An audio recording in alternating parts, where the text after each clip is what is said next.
Okay. Hello, everyone. Welcome to the MIF++ seminar. It's a great pleasure to introduce Professor Louis Kauffman from the University of Illinois at Chicago, who will talk today about knots, vertices, topology, and reconnection, I guess with physics. So over to you, Louis. Thank Please. you. So this talk is going to be about thinking about vortices eventually, but I'm going to begin by sketching some of the background topology. So I think we should just begin.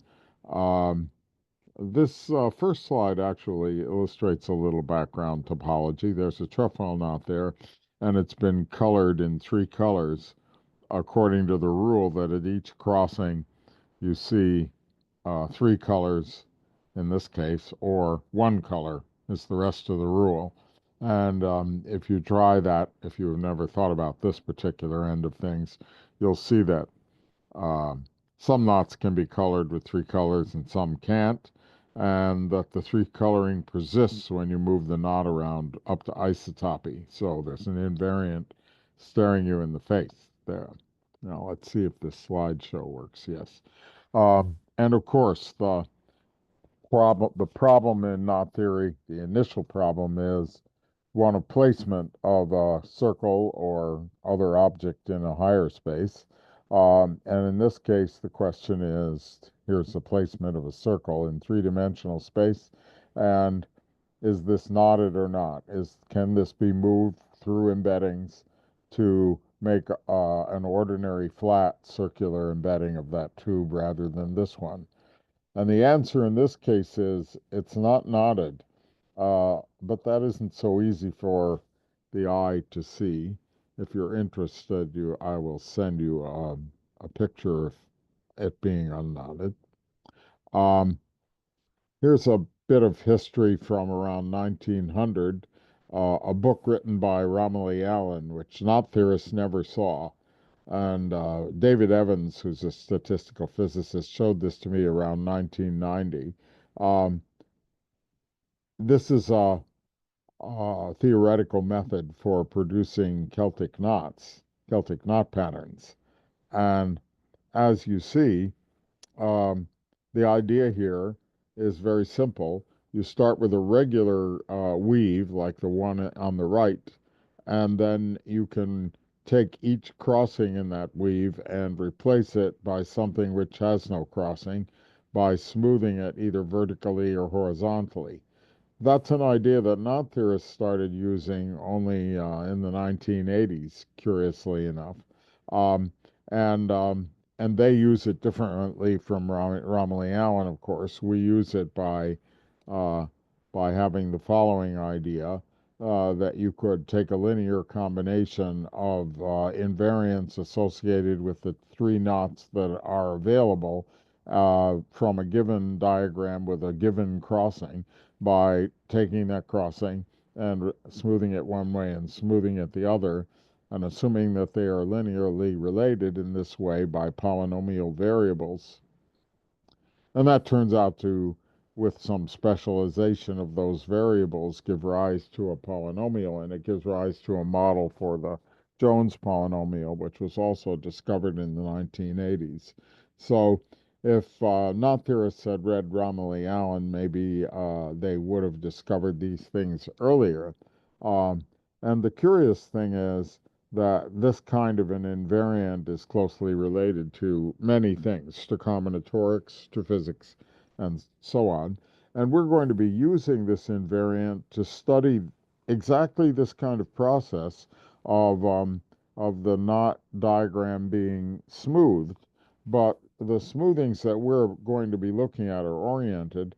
And so getting information from this schema, which is unoriented, lies deeply hidden in it. And that's an interesting story. As far as this invariant, the bracket expansion, so-called, it looks like this when you run it. You have the knot diagram.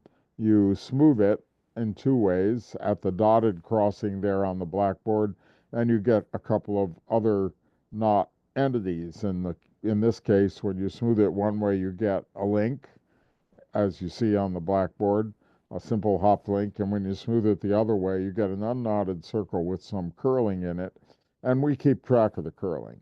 And then you want to simplify the one on the right, on the left, excuse me, and you smooth it again, and you see it didn't matter whether you smoothed it at one crossing or the other, you got unknots. So now we're down to 3 unknots at the bottom of this tree on the blackboard, and each one of them can be evaluated by using the schema.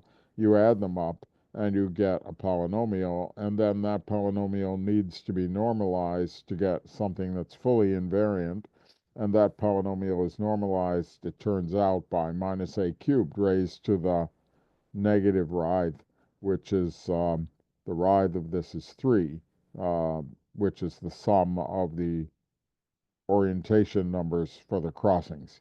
By the time you get to what's called FK on this blackboard, you have a polynomial that's invariant of the motions of the knot in three-dimensional space and invariant of ambient isotopy. And furthermore, if you change A to A inverse, you get the polynomial for the mirror image of the knot. Up on the top of the blackboard, I have claimed that the knot, the trefoil knot, and its mirror image are distinct from one another, and indeed the polynomial invariants of them are quite distinct from one another because the change from A to A inverse induces a different polynomial. So that's a quick introduction to how the bracket invariant works very combinatorially, and it sometimes detects the difference between a knot and its mirror image, uh, but not always, and we aren't going into that. But exactly when does it actually detect existing chirality is a nice question, uh, not fully answered in any sense. And how is this combinatorics connected to other things is a question which is remarkable in that it turns out to be related to, as I said, to statistical physics, to quantum field theory, and many other things. Uh, Here's a schema of what we were doing in more detail. You smooth a crossing in 2 ways, and then from each of those you smooth it in 2 ways, and then you can continue this process until you've smoothed all the crossings entirely. I stopped the process in the previous slide because I got to things that I knew. And also, this previous slide contains the kind of theme that I'm talking about, because you see, if you start from the top and you do some smoothings, here I'm not worrying about them being oriented or unoriented smoothings, but if you do some smoothings, you get to unknots. And it's at the point when you get to unknots that I stop because I know how to evaluate some of these unknots directly.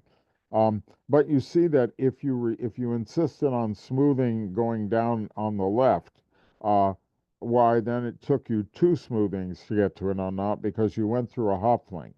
And when you did it on the right in an unoriented smoothing way, you got to an unknot immediately. The kind of question we're going to be looking at later for a physical application is how many smoothings should I need if I'm going to do it just in an oriented way. We'll come back to that. But anyway, if you look at all of the states that you could get to by smoothing it one way or another, of course there are 2 to the n, where n is the number of crossings, 8 in this case.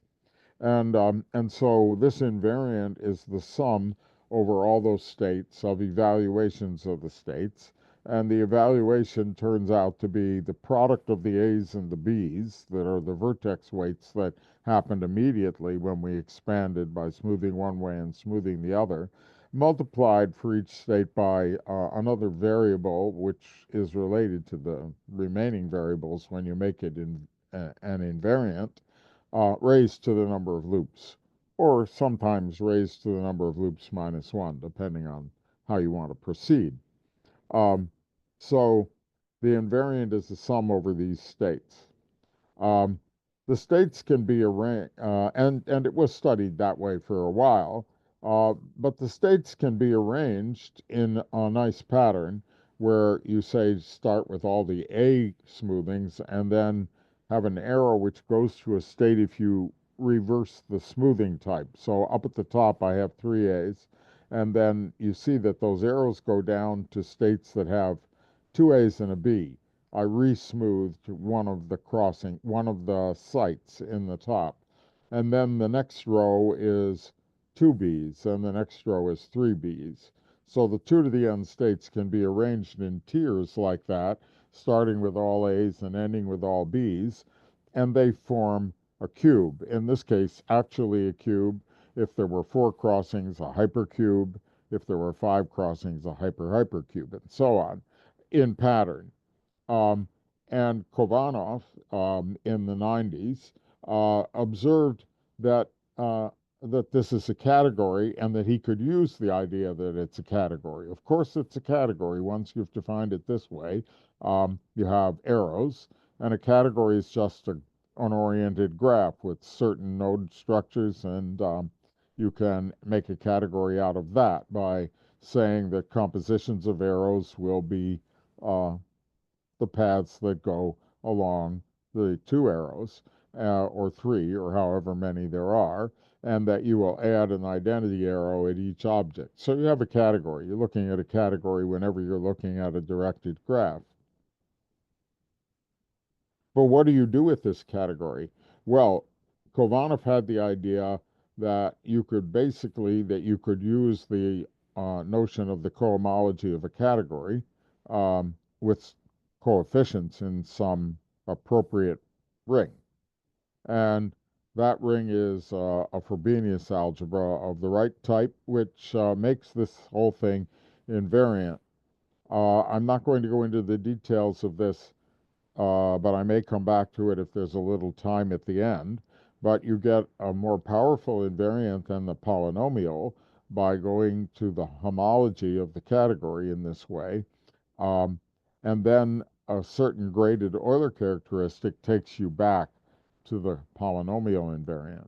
It's in the depths of the Khovanov homology that the problem that we're interested in lives, about oriented resmoothings. We'll see. But that's about as far as I'm going to go in terms of describing Khovanov homology right now. What we're going to talk about are vortices and knotted vortices. And you're looking here at a picture of a knotted vortex in water. This is from an experiment done by Kleckner and Irvine at the University of Chicago around 2012. And they're the first people to produce actual physical vortices in a fluid. The idea of studying vortices in a fluid goes way back to the beginning of some physics and also the knot theory, in that Lord Kelvin was studying the idea of atoms as knotted vortices in the ether. A great idea, given that you had the notion of ether, the luminiferous ether, as the foundation, geometric foundation of the physics. And he worried about their stability, and he began the study of dynamics of knots in a fluid. Unfortunately, the ether theory didn't quite survive, and his theory of knots as atoms didn't quite survive. But the idea behind it of studying um, knotted entities in a fluid remains and is a real area of research. So these were some of Kelvin's drawings. And the theory, as I said, was popular, and that meant that people who were of a philosophical bent also were paying attention to the theory. Here is a drawing by Leadbetter of work by Besant and Leadbetter, who were philosophers, visionaries, and they had the idea that matter was becoming realized from idea through the notion of the knot, and they were quite serious about thinking about things in this way. I don't know how they got to this particular picture. But now we're going to look at the knotted vortices of Kleckner and Irvine. So how do you make a vortex, even not knotted? Well, you know, you can blow a smoke ring, and that will produce a vortex. Namely, it'll produce a one-dimensional line of where there's circulation around that line, and along the line, the circulation is gone to zero. And you can do this by blowing smoke past your lips, or you can move the lips in the sense of a template, like the red template in this picture, quickly down through the fluid. So if this is their method of producing vortices, you have a template like this whose cross section is a teardrop form like that, so that the vortexing will happen at the at the at the thin edge of it, and you push it down, pull it quickly down through the fluid, the water in this case, and vortices will rise up out of the edge part. And you can watch a movie of that. Well, they had, which we will, but they had the idea of producing a knotted vortex by having a knotted template. So here in this slide, you see a knotted template at the bottom. And that gets pulled down through the water. And then the upper edge is thin, just like in the one for the ordinary vortex. And what will happen off that edge is a knot, a knotted vortex. So they produce a knotted vortex in that way. Here's a movie of the production of an ordinary vortex by pulling a simple template. And then the rest of it illustrates their technique, high-speed photography, and of course, after a little while, it disintegrates. Now you see the knot being produced by the same technique, and the high-speed photography 3D views convinces you that you're really looking at a trefoil knot. You should watch that again. There's the template, knotted, and it's going to quickly pull down, and up comes the vortex. Lou, could I ask, this is real experiment in water, right? Yes. In usual water, so it's a glass cube, I guess, with water. Yeah. That's right. Okay. Great, thank you. Big glass box. That's right. And of course, the other part of the technique is 3D printing, which was available in 2012, which enables them to tinker with these templates until they get it right.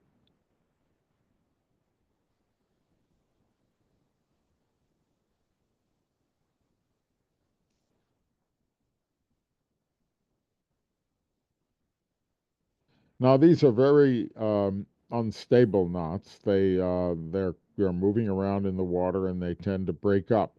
And they break up. Oh, I see. I have here in the. Let's look at this for a moment. These are just some stills.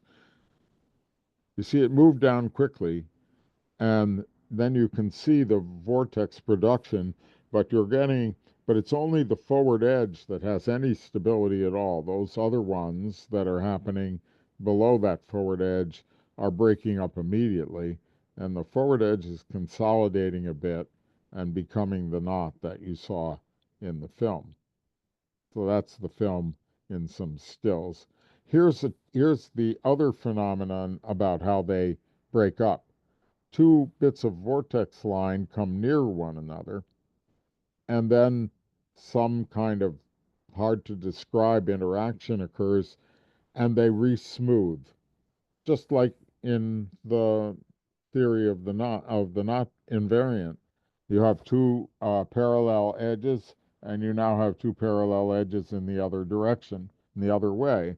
They re-smooth, and people say there was a reconnection event at this vortex. Now once you have that, then what tends to happen is that the knot will move around and come near itself. It's already near itself in some places, undergo some reconnections, and get unknotted. You might wonder, well, why should it necessarily get unknotted? And I don't know the answer to that. But in the case of knots in water, they tend to undergo some reconnection events and get unknotted. And the question I wanted to discuss here is, how many reconnection events do you need in order to get unknotted if I hand you some knot or link? We collaborated a few years ago, and the collaboration involved their using um, a model for producing vortices that can be examined in the computer. So this is a different kind of model. It's not in water. And what's being used here is a nonlinear Schrodinger equation so that the solutions are complex and they're of the form um, some radial function multiplied by e to the I phi, where that's the phase, and the knots, the vortices, are phase singularities in the solutions to this. So that means you don't know what the phase is along some one-dimensional curve, and then you can study the evolution of the phase singularities. So, and produce computer films that show reconnection. In this case, a trefoil knot became unknotted with 3 simultaneous reconnections, like that. So now let's talk about why you need some orientation to think about reconnection. I'm back to the idea of a fluid kind of vortex. So there's fluid going around the vortex line. And you see that if I decided to orient the vortex line by the right-hand rule according to the circulation of the fluid around it, then I will have compatible fluid flow between the two lines when the two lines are oppositely oriented. That's apparent from the drawing I've made, right? In between the two lines, the circulating flows are going in the same direction, away from you, out in the direction of what you're looking toward. But that means by the right-hand rule that one of the lines points down and the other line points up. So it means that we will go from one oriented picture to another oriented picture when we reconnect. And so we can take as a combinatorial model but just exactly that rule. Reconnection is allowed if you can bring them together in an oppositely oriented way, and then you can do a reconnection. So at a crossing, for example, you can do a reconnection because you have lines going in and lines going out that are adjacent to one another, and that's what I've drawn in the middle of the slide. And then, as you see, after you do the reconnection, there's a little curl. But topologically, it means you smooth the crossing. So here's the trefoil knot on the lower left. And we did a reconnection there, and we got the hop link, just like when we were calculating that invariant. And then I do another reconnection oriented, and I end up with an unknot. And that was one of the lines down through the cascade of states that was calculating the invariant. Okay? So it seems that it took 2 reconnections to undo the trefoil knot. Is it true? Well, it is. But we need to find some ways to estimate what's going on in order to prove that you really need 2 reconnections. What's the problem? The problem is the usual topologist problem. I could take that knot and I could make it very complicated by isotopy, and then maybe there would be some way to click it together in only one, and it would all come apart. How do I know I can't do that? So I have to use some invariants in order to get at that problem. So there's our picture of the reconnection. And here's another movie of reconnections happening via the Gross-Piatkiewski evolution. This is the knot 6-2 in the tables.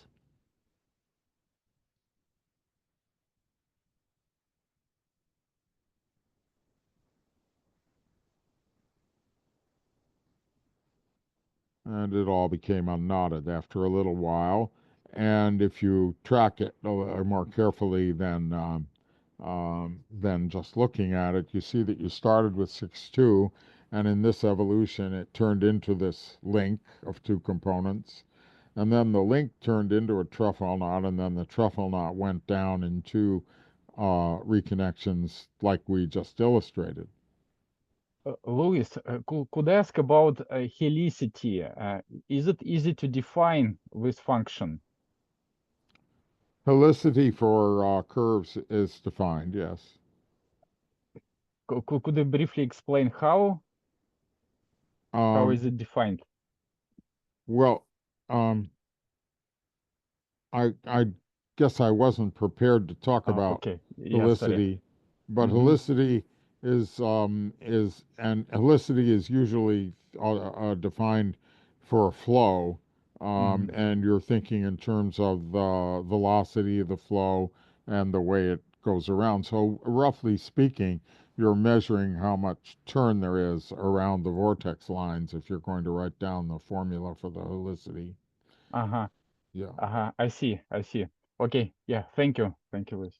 Um, This is another picture of my example here, where you can see more clearly how one thing became another. I won't bother you with that, but I am thinking about here the temporal evolution and the world line of that vortex as it went from one thing to another.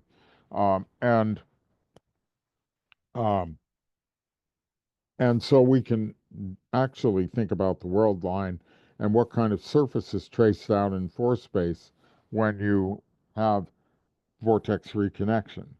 So this is a very simple remark, familiar to topologists who like to think about knots bounding surfaces in force space. Here's a reconnection event, and as you see, if I move it through its singularity, where the two come together and we don't know what happened, but we'll write a smooth picture of it, then in force space what you see is a saddle surface, starting with one end of the reconnection event and ending in the other end of the reconnection event. And what replaces the ambiguity of what happened in the physical world is going through a little saddle like that. So we can associate the generation of a bit of surface with a saddle. And then other events are useful to think about, although they aren't happening here, but we can think of them for understanding how surfaces behave in force space, and those are births and deaths. So if time is going up the page, then you can start from nothing, go through a minimum, and end up with a surface, or you can start from nothing at a circle and start from a circle, excuse me, and it will contract and disappear. And the surface generated will be a maximum or a minimum. And so then you might see an evolution like the ones at the bottom, where two circles go through a saddle and become one, or one circle goes through a saddle and becomes two, or a circle goes through a certain concordance and ends up as another circle, but in the middle of the process, there was a birth that was given to a circle, and then that circle went through a reconnection event with the other circle, and you ended up back at a circle, but the reconnection tube is not of higher genus. It's just a zero-dimensional genus tube called a concordance. Or it might happen that you went from something to something and you went through two saddle points. And this one on the right, lower, is a schema for what happened to the trefoil turning into the unknot. It first went through one saddle, which turned it into the Hopf link there in the middle, and then the Hopf link went through another transformation and became the unknot. I think I have a picture of it here. Yes. So that's what we said before.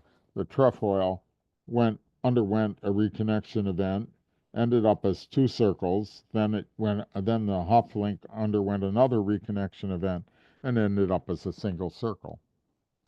So the surface is of genus 1. And so you see that a whole, a genus, in the surface that's traced corresponds essentially to two reconnections because the whole corresponds to a minimum and a maximum. Now, when we were looking at 6-2, then this is a picture of what happened. It went through a saddle, becoming the link, and then it went through another saddle, becoming the knot. And then that knot required 2 more reconnections. Well, does 6-2 really require 4 reconnections? That's the same question that I was asking before. But in this case, we can say that as topologists, no. For the topology, it only required 2. Maybe in this evolution it will never see the other way, but I have to show you what the other way is. The other way involves the following fact, something a topologist could love. You can switch a crossing.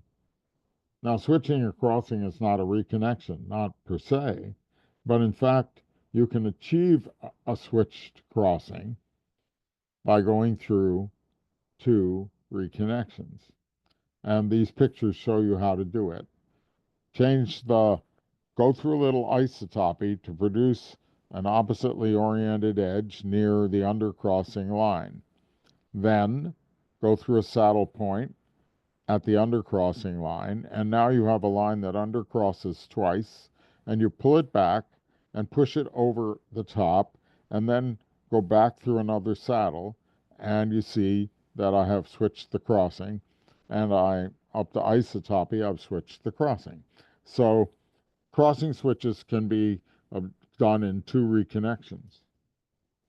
Now, that crossing switch sequence is not very natural physically, doesn't seem to me. But you could wonder whether there would be a physical process where that would happen. But you see, 6-2 happens to be unknotted by 1 crossing switch. That crossing right there in the middle of it, if you switch it, becomes an unknot. So that means that 6-2 can be undone in 2 reconnections, and that turns out to be the lower limit, as we'll see. Here's a little science fiction. I have 6-2 drawn, and I'm undergoing reconnections like I just described to you. 1 reconnection here, pull that back, push it back undergo the reconnection, and I end up with an unknot, and it undoes itself. But that's science fiction. So everything I said is on this slide already. We want some lower bounds. And one of the easiest lower bounds to prove is the signature of the knot, which I'll explain what it is in a moment. But the signature of the knot is a classical invariant of the knot, and and and it is a lower bound for the reconnection number. The signature of the trefoil is -2, the absolute value of it. The signature of the trefoil is -2, the signature of 6-2 also -2. So that's one way of seeing that 2 is needed here. What is the signature? Well, I haven't told you yet, but there's a theorem. The theorem of Murasugi is that the absolute value of the signature is less than or equal to twice the 4-ball genus of the knot. Now, that's what I say. See, you're thinking about surfaces that bound the knot. And if you wanted it to become unknotted, well, then you could imagine that it became unknotted and then you bounded off the unknotted parts with discs. Let some births occur for deaths for discs occur, deaths for circles occur, and you would have a closed surface. And the number of holes in that surface multiplied by 2 is greater than or equal to the signature. But the number of holes in that surface multiplied by 2 is a lower estimate on the reconnection number. So that tells you that the reconnection number is greater than or equal to the signature. Now, the signature is obtained in the following way. I'm going to talk about a subtler invariant in a moment, but the signature is very classical. You look at a surface whose boundary is the knot. Like here, I have a surface whose boundary is the trefoil knot. If you're skeptical about that, I'll show you a drawing in a moment. But believe me, the boundary of that surface is isotopic to a trefoil. And the surface has been presented to you with flat band orientation so that the normals to the surface are all pointing up at you from the surface. And we can consider taking a curve on the surface and pushing it off in the direction of the normal. And this pairing, defined by Seifert in the 1930s, is theta of xy is the linking number of pushing x up normal to the surface and taking the linking number with y. That's because curves on the surface intersect one another.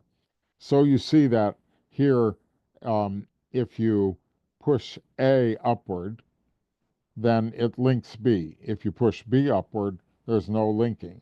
And so you have an asymmetrical linking pairing where the diagonal elements are the self-linking numbers obtained by the same process. Well, it turns out that this little matrix contains a lot of classical invariants, and the signature is obtained by symmetrizing this matrix, taking theta plus theta transpose, and then taking the signature of that out of order, but I'll digress. This slide is convincing you, I hope, that the surface really is a trefoil knot.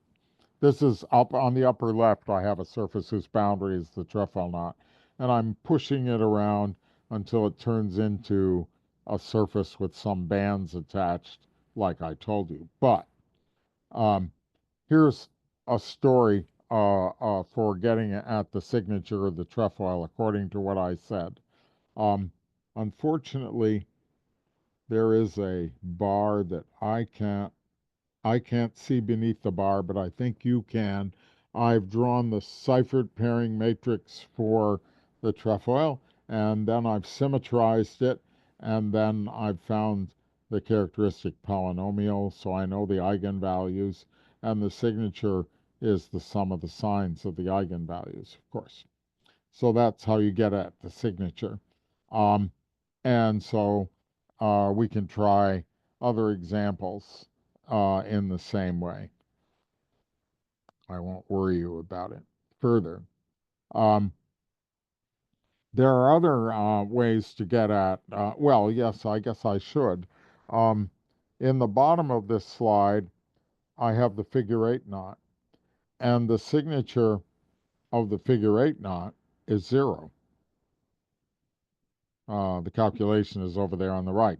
So we're not going to lower bound the reconnection number with the signature, but if you play around with the figure-8 knot, you'll see that it seems to have reconnection number 2.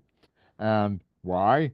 Well, because it doesn't bound a simple surface in 4 space.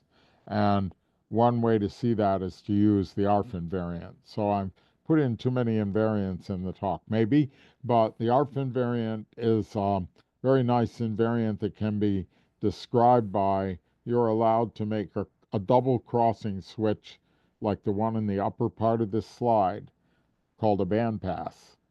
And then the question is, what's the pass class of the knot? And it turns out that every knot either becomes a trefoil under this operation or it becomes an unknot. And if the ARF invariant is 1, then the genus in the 4-ball has at least one genus, at least one.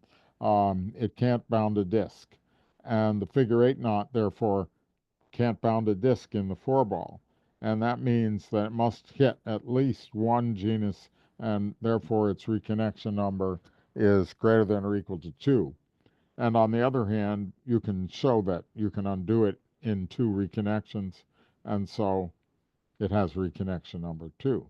So you see this game. If you want to know the reconnection number of a knot, you can walk into the various shelves of invariants that are in the store of invariants for knots and see what you can do with them. But we're going to go back and talk about the one that I wanted to talk about today. I think we have time to tell you about it. So I was showing you a surface whose boundary is a knot, a classical construction of Seifert. Here's what the construction is in general. You start with your knot, and you smooth all the crossings. Now remember, crossing smoothing is actually a reconnection, so this is close to our heart here. And then you bound each of the circles that you get with a disk. And then you connect the disks together by little twisted bands at each crossing, according to the crossing type, so that you end up with a surface, that gray surface there, whose boundary is the original knot. And it's not hard to see that this surface is orientable. That's the classical Seifert surface. Now, when we went through reconnections with the trefoil knot, then you see, for example, if I smoothed all the crossings in the trefoil knot by reconnection, I get two circles. And it's the same as the Seifert circles. So, looking at reconnections at the crossings is very close to looking at the Seifert surface. And so what we get is that every classical knot diagram bounds a surface in the four-ball whose genus is equal to the genus of its Seifert surface. Because you can do reconnections, you can do saddles at every one of the crossings and get there that way. And the genus of the classical Seifert surface turns out to be equal to 1/2 of the number of crossings minus the number of Seifert circuits plus 1. Now, I'm not going to prove that, but we might check it in the case of the trefoil knot. There are two Seifert circuits, right? And that's S. The number of crossings is 3. 3 minus 2 is 1, and 1 is 2, and divide by 2 and you get 1. And this surface did have genus 1, as we saw. So it's not hard to prove this, but there's a specific genus, the genus of the Seifert surface. And let's go on. So here's the result, that if we have a positive link, then the reconnection number of that link is greater than or equal to twice the four-ball genus, as I said, but it turns out that if you have a positive link, then twice the four-ball genus is equal to the Seifert surface genus. In other words, the four-ball genus of the knot, the least genus surface that it can bound in the four-ball, is equal to the genus of its Seifert surface. And so we get C minus S plus 1 is a lower bound on the reconnection number. This from the Khovanov homology via Rasmussen's invariant, which is a way of handling Khovanov homology. So I'm not going into the detail of that. We use this gun, Rasmussen's theorem, and we know that the reconnection number of a positive link has a nice lower bound, namely the genus of its spanning surface. But we can do better and say this inequality is actually an equality, and the reason is that we can actually undo it in exactly that many moves. And this, while I hid the whole proof of the main part of the theorem, this part is fun and easy to see why it works.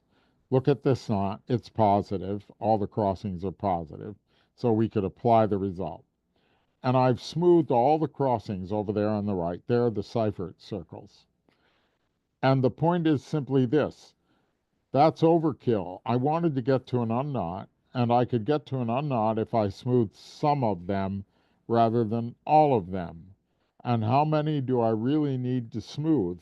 Well, the ones with little dotted lines, I could have not smoothed them, and they would be reconnected to one another, hanging off one another like teardrops in a tree-like form. And that tree-like form is one circle, and that's what you're looking at in the lower left if I had not smoothed the dotted lines. So how many dotted places are there?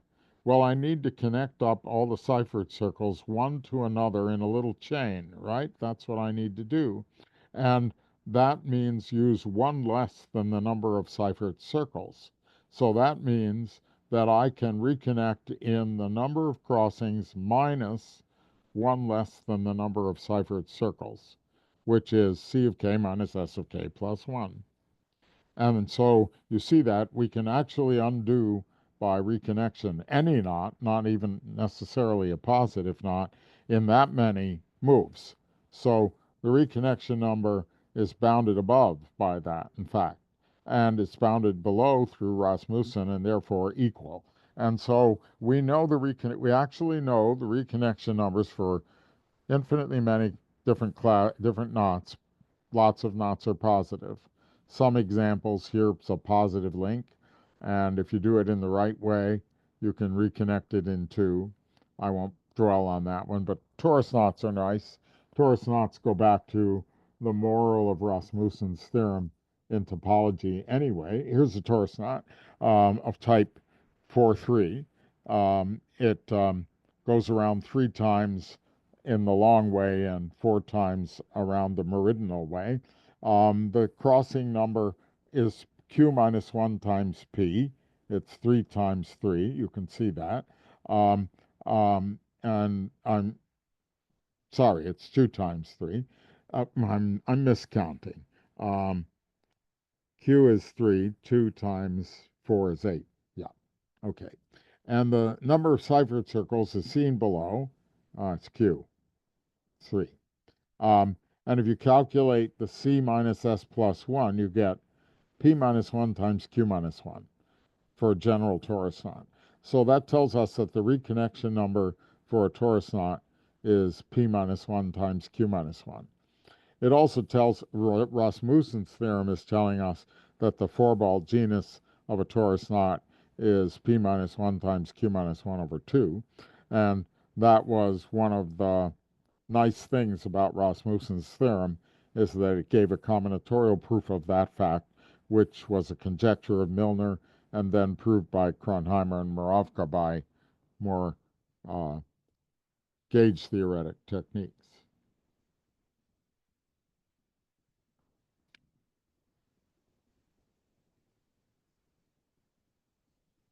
So there are other examples, but we're running out of time, so I'll skip this example. Um, Of course, not all reconnections lead to production of genus. For example, you could have a slice knot and you do a reconnection right there in the middle and you get an unlink. This is just a picture of a cobordism, but the interesting thing is one can think of cascades of reconnections, and then knowing that the reconnection number is a certain thing, you can compare how cascades of reconnections correspond to least or not least sequences that will take you to an unknot.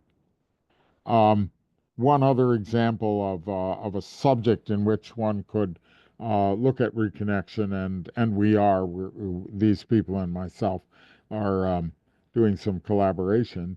Smolyuk and his collaborators discovered that they could create vortex knots in liquid crystals. And you get very amazing knots in liquid crystals that are stable and can undergo reconnection if you push them with the electric fields that are involved.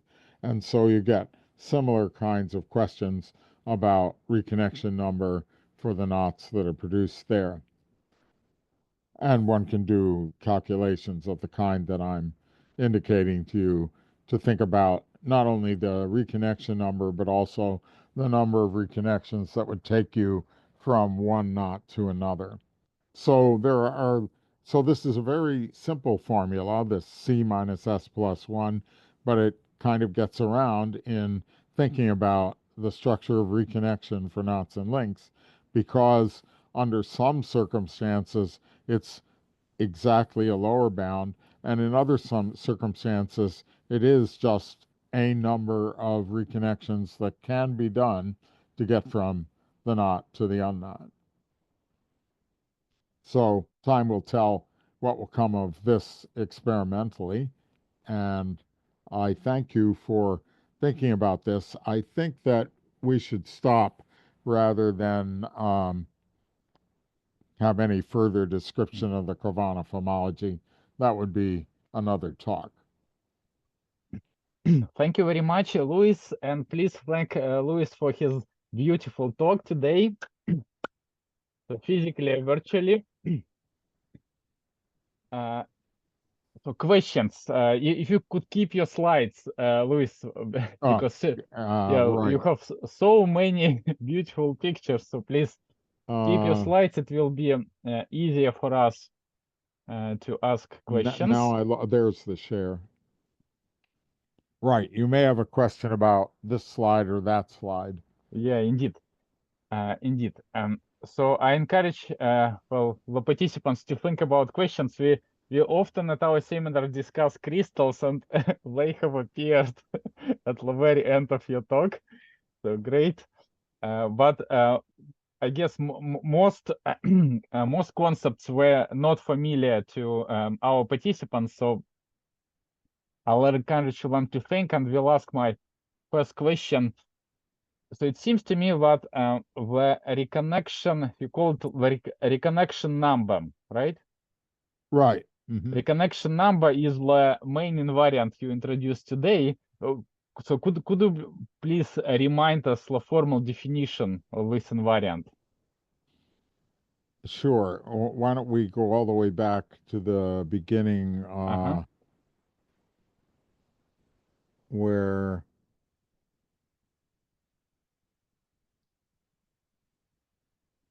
here we are. Yeah. All right. So if you would ignore the little circles around the knot diagram, which are just there because we were thinking of vortices, a reconnection is this a kind of an event that you can do to a knot diagram. All right. Okay. So I have a diagram of a knot in the plane, and I'm allowed to cut out two oppositely oriented edges that are near one another, and I can up to isotopy bring them near one another, and then replace them in the other form, right? Yes. So, so then the reconnection number is by definition the least number of such events that will unknot the knot. Yes. Yeah. Thank you. And of course, we don't know how to compute that from that definition because there are infinitely many configurations of that knot. And it's quite possible that some fancy configuration of the knot would allow us to reconnect it quickly, whereas the configuration that we're looking at might require more. Yes. Thank you, Louis.